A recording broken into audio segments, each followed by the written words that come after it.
Assalamualaikum warahmatullahi wabarakatuh. Jadi, hari ini kumpulan kami akan membicarakan tentang tajuk pendidikan berdasarkan 4 perkara, iaitu agama, sejarah, falsafah dan kemasyarakatan.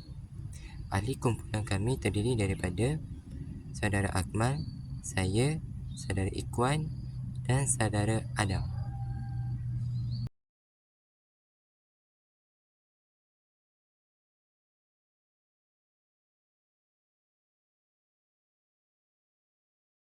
Assalamualaikum warahmatullahi wabarakatuh. Saya Muhammad Muaz bin Mazlan. Saya akan menerangkan tentang pendidikan berdasarkan kacamata agama. Jadi, apakah itu pendidikan? Pendidikan ialah satu pelajaran bagi kognitif, fizikal dan roh untuk melahirkan insan yang berperi kemanusiaan. Jadi, apakah tujuan pendidikan? Pendidikan adalah satu proses mengasuh dan mendidik, membela, melatih, menyucikan, membaikkan, mengawal hawa nafsu dan membentuk ketaatan kepada Allah Subhanahu Wa Taala. Selain itu juga, pendidikan bertujuan untuk membentuk sikap sopan dan beradab serta memadamkan semua sifat tercela yang berada di dalam diri manusia. Jadi, siapakah yang memerlukan pendidikan ini? Agama kita mewajibkan setiap umatnya, iaitu lelaki dan perempuan, dalam menuntut ilmu yang akan dibimbing oleh guru-guru mereka kemudian. Jadi, bagaimanakah cara untuk mendidik dengan jayanya? Terdapat pelbagai cara untuk mendidik anak-anak murid kita, iaitu dengan cara ceramah, tanya-jawab, diskusi atau perbincangan, pemberian tugas, demonstrasi, tutorial atau bimbingan dan pelbagai cara lain lagi. Bismillahirrahmanirrahim. Terima kasih saudara Muaz. Seterusnya, saya akan memperjelaskan pendidikan dari aspek falsafah.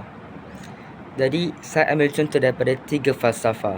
Yang pertama, falsafah pendidikan kebangsaan yang menyatakan bahawa pendidikan di Malaysia merupakan suatu usaha yang berterusan ke arah lebih memperkembangkan potensi individu secara lebih menyeluruh dan bersepadu bagi mewujudkan insan yang seimbang dan harmonis dari pelbagai aspek, iaitu emosi, rohani, jasmani dan intelek, berdasarkan kepercayaan dan kepatuhan kepada Tuhan.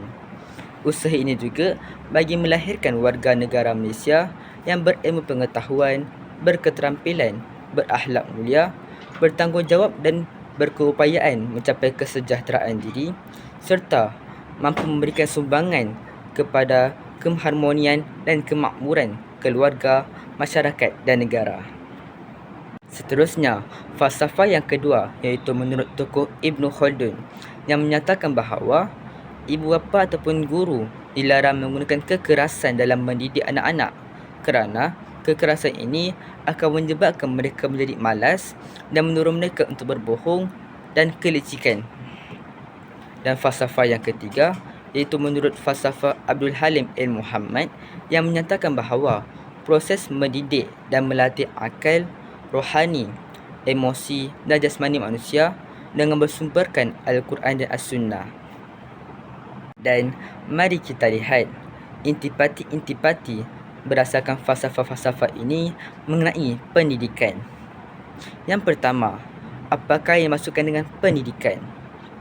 Pendidikan ialah suatu usaha yang berterusan untuk memperkembangkan potensi individu secara menyeluruh dan bersepadu. Yang kedua, tujuan pendidikan. Pendidikan bertujuan untuk melahirkan warga negara yang berilmu pengetahuan, berketerampilan, berakhlak mulia, bertanggungjawab dan berkeupayaan mencapai kesejahteraan diri serta mampu memberikan sumbangan kepada keamanan dan keharmonian negara, keluarga dan masyarakat. Yang ketiga, siapakah yang memerlukan pendidikan? Pendidikan ini perlu kepada setiap individu ataupun manusia. Dan yang terakhir, bagaimanakah cara berkesan untuk mendidik? Terdapat 2 perkara, iaitu yang pertama dengan berdasarkan sumber rujukan iaitu seperti Al-Quran dan As-Sunnah. Dan yang kedua, dengan tidak menggunakan kekerasan. Pelaksanaan pelajaran pendidikan di Tanah Melayu telah bermula sejak Islam mula bertapak di Melaka sekitar abad ke-14 lagi, iaitu ketika pedagang-pedagang daripada Tanah Arab berdagang di Tanah Melaka, dan ketika mereka berdagang itu, mereka sambil menyebarkan dakwah tentang Islam. Namun sistem pendidikan Islam pada masa itu dia merupakan sistem pendidikan yang tak formal. Dalam hal ini, tak terdapat peruntukan undang-undang khusus untuk mewajibkan pendidikan Islam diajarkan kepada anak-anak Islam. Pada abad itu juga, iaitu pada abad ke-14, para mesyuarat yang datang ke Melaka telah mengubah agamanya menjadi kepada Islam dan telah mengubah namanya menjadi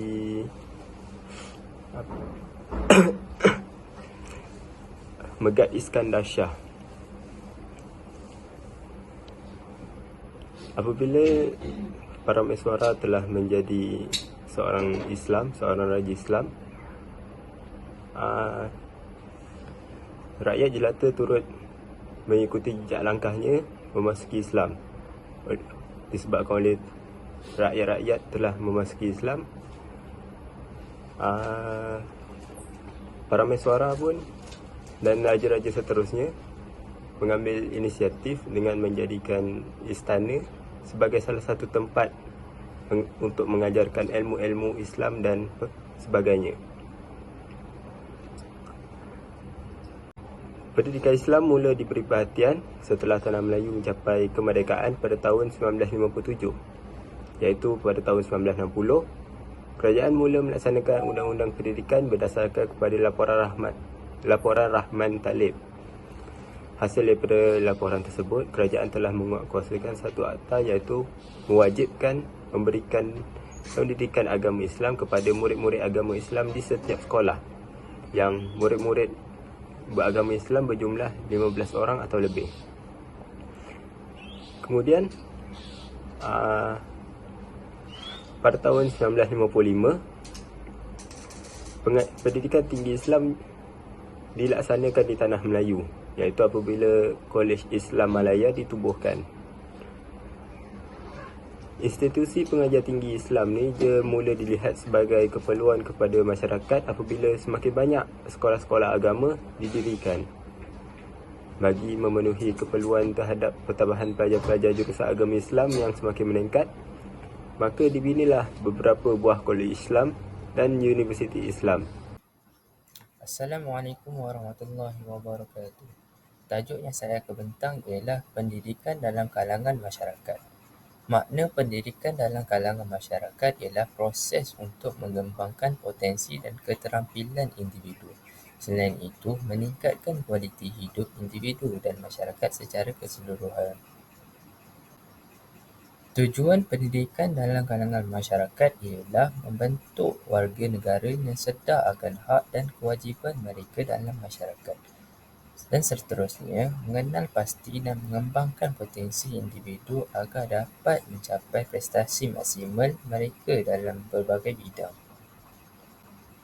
Untuk siapa pendidikan dalam kalangan masyarakat? Yang pertama ialah anak-anak.